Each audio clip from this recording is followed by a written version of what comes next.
Back in 2004, I was sent to the Center for Creative Leadership for a one-week training.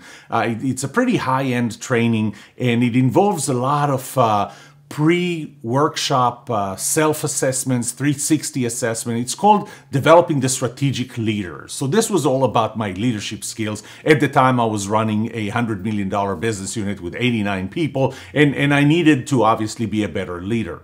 Well, after a week, on Friday morning, I sat down with the psychologist, and she wanted to frame our conversation around the question. Now, she had noticed that I have worked for a lot of startup companies, and at that time I was working for a company with 35,000 employees, a public technology, very large company that was anything but a startup. So the question she wanted to frame our conversation around was, am I a startup person or a large company person?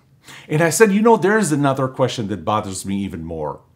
Am I a leader or an individual contributor? She thought about that and she said, yes, great, that's a great question. Let's frame it around that. We talked for 2 hours. After the 2 hours, after everybody was done, we had our graduation. We were done. I flew back to Dallas. Monday morning, I went to my boss and I said, I don't want to run the business unit anymore. I want to be the strategist for the group of 3 businesses.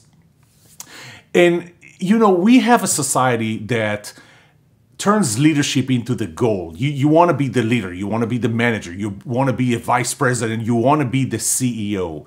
To me, that Monday morning or that weekend was actually the realization that I don't want to be the CEO.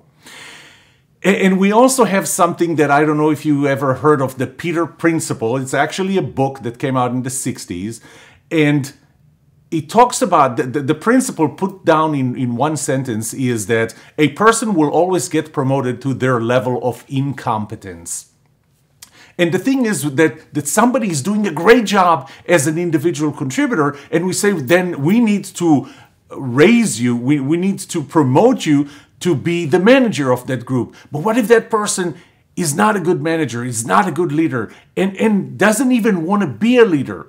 The problem then is then you put that person in their level of incompetence, and it's very hard to come back from it. I mean, how easy is it for you to be a leader and then be told that you're not a very good leader? How about you come back to be an individual contributor? It's an insult.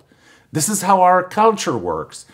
And so think about that question. You can add a lot of value as an individual contributor. I know that I do. I know that I did. And I did not focus on leadership. I did not focus on wanting to be a manager. I did not focus on wanting to manage a lot of people, but really on contributing the value that only I can contribute and I can be an expert in.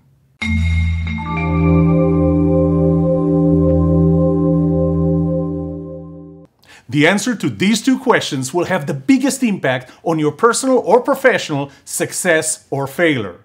Can I trust you, and can you trust me?